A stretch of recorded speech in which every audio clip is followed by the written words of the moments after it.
Hello everyone, welcome back to SSB Crack Exams. I am Sakshi and I am here with the most important update for today. As on 30th September 2020, we are going to discuss daily current affairs.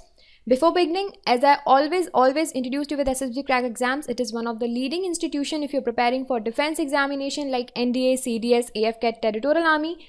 For more details, visit our website ssbcrackexams.com. There you will find the entire package of courses, mock tests, quizzes and study materials. Do not forget to subscribe to our YouTube channel and follow us on our social media platforms Instagram, Twitter, Facebook and Telegram, and download our mobile app SSB Crack Exams from Google Play Store. So let's start our session with the question of the day. And in the yesterday's session, I asked you what is Silk Samagra Scheme. What is Silk Samagra Scheme? So this is, first of all, it is a central sector scheme. Okay, it was launched for the 3 years period, that is on from 2017 till to 2020. Okay, the scheme is being implemented by Central Silk Board. Implementing agency is Central Silk Board. So what is the main focus of the scheme? The main focus of the scheme is to improve the quality and productivity of domestic silk. Quality and productivity of domestic silk, thereby reducing the country's dependence on imported silk. Okay, so it has majorly 4 components. Okay, these are important. These 4 components are research and development, training, transfer of technology and IT initiative for the silk production and manufacturing. Okay, second is seed organization. Okay, raw seed. Third is coordination and market development, and the fourth one is quality certification system, export brand promotion and technology upgradation. So these are the main 4 pillars, 4 components of Silk Samagra Scheme. So this is all about Silk Samagra Scheme. I hope you got it. Now let's start our day with the first major important news that we have today, and it is about the HCNG. Okay, so the news is, recently Ministry of Road and Transport and Highways, Ministry of Road, Transport and Highways, it has allowed the use of HCNG, which is 18% mix of hydrogen in CNG engines. Okay, so this was a major step taken towards adopting alternative clean fuel for the transportation. So ministry has been notifying various alternate fuels under clean fuel for transportation, and Bureau of Indian Standards BIS, it has also adopted specification of hydrogen enriched compressed natural gas, which is HCNG. Okay, who developed specification? BIS, and they developed the specification standards for HCNG for automotive purpose as a fuel. Now let's understand what is HCNG. So it is blending of hydrogen, H stands for hydrogen, with CNG, and this blended gas, it is termed as HCNG. Okay, it can be used in the place of gasoline, diesel fuel and propane, or you can say LPG, and also its combustion, it produces fewer undesirable gases. So it has benefits as well as disadvantages as well. Okay, so this is HCNG. Now the next update we have is from the RBI, Reserve Bank of India. It has recently extended enhanced borrowing limits for banks under MSF, Marginal Standing Facility. So RBI has increased the borrowing limit for scheduled banks under the Marginal Standing Facility scheme, and it has increased the borrowing limit from 2% to 3% of their net demands and time liabilities. So it is a temporary measure. Why it is a temporary measure? Because we know that this year the entire world is facing COVID-19, and due to the pandemic and due to the subsequent lockdown, there has been disruptions in the economic activities, and this is the reason why the facility it is extended. RBI has decided to extend it by 6 months. So let's understand what is MSF, Marginal Standing Facility, in a very brief. So it is a window for scheduled commercial bank, SCBs. It is a window for SCBs to borrow from RBI, and the scheduled commercial bank, they can borrow from RBI in an emergency situation when interbank liquidity dries up completely. Okay, so it is an emergency provision, you can say. MSF was launched by RBI in the 11-12 while it was reforming the monetary policy. MSF rate is 4.25%. Now the next important update we have is about the EPF scheme certificate, which is now available on Umang app. So Employees Provident Fund Organization, EPFO, it has started a facility on the Umang app, which is unified mobile application for new age governance.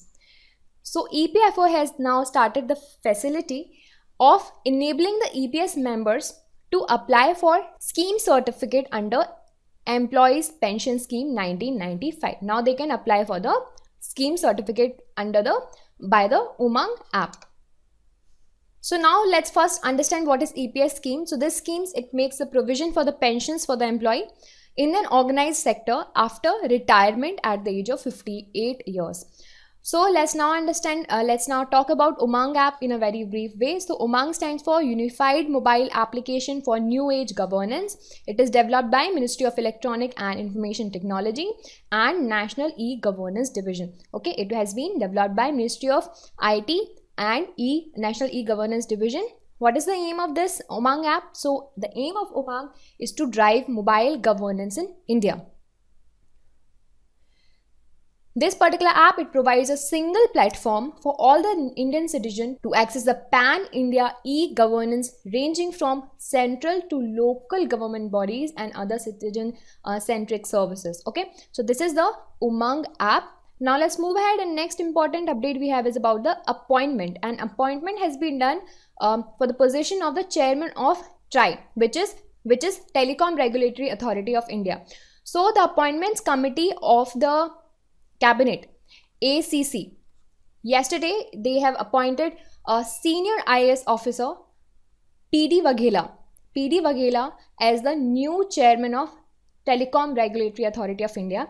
So the name of the chairman, now the new chairman will be PD Waghela ji. Okay, he is a senior IAS officer and he will be succeeding the RS Sharma, who served the sector for 5 years. Okay, although usually TRAI chairman is appointed for 3 years, but Mr. RS Sharma, his tenure was extended for next 2 years as well. So now PD Waghela ji will be the new chairman, and he is counted among the key officers who played a significant role in the rollout of the GST in 2007, Goods and Services Tax in 2017. Okay, let's do a quick revision of the Telecom Regulatory Authority of India. It was established by the Act of Parliament, and the Act of Parliament was Telecom Regulatory Authority of India Act 1997. The aim of TRAI was to regulate telecom services, including the fixation, revision of the tariffs for the telecom services. It is a regulatory authority for telecom services. Okay. Next important update we have is about the important day. So today, 30th September, it is celebrated as International Translation Day. Okay, 30th September, International Translation Day. The World Translation Day, it is marked by the United Nations today to pay tribute to the language professionals. Okay, and it helps in promoting the cultural heritage and mutual respect in changing world. The theme is important. The theme for this year is finding the words for a world in crisis. Okay, this is the theme, finding the words for a world in crisis. Now I'll be telling the current COVID-19 situation in India.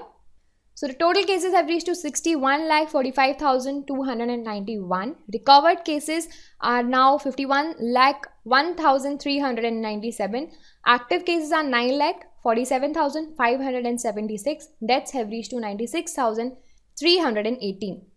Here in this chart, you can see the decrease in the percentage of the active cases and rise in the percentage of the recovered cases. Okay, here in the green, you can see the percent of recovered cases, and in the yellow, you can see the active cases. The data is from the 15th September till 29th September. Now it is time to revise the session. Try to answer these questions. First question is, which ministry has allowed the use of HCNG, which is 18% mix of the hydrogen, to the CNG engines? Ministry of Road and Transport and Highways, Ministry of Railways, Ministry of Petroleum, and none of the above. So the correct answer is Ministry of Road, Transport and Highways. Next question is, why RBI extended enhanced borrowing limit for banks under MSF? A, due to the loss faced by the bank. B, to bring liquidity in the market. C, due to COVID-19 and losses due to the lockdown. And D, none of the above. So correct answer, the main reason is due to the COVID-19 and the subsequent lockdown. Next question is, who has been appointed as a chairman of TRAI? A, P.D. Waghela, B, R.S. Sharma, C, Samir Khare, and D, Rajesh Khullar. So the correct answer is P.D. Waghela ji. He has been appointed as a chairman of TRAI. Next question is, International Translation Day is observed on 28th September, 30th September, 27th September, 26th September. Correct answer is 30th September. Now it is time for question of the day. Try to answer this question in the comment section. Question for you is, what are the key provisions of the Social Security Code 2020? Okay, what are the key provisions of Social Security Code 2020? Try and answer this question in the comment section. We will discuss complete detailed answer in the next session. Till then, stay motivated, work hard, stay healthy. Jai Hind.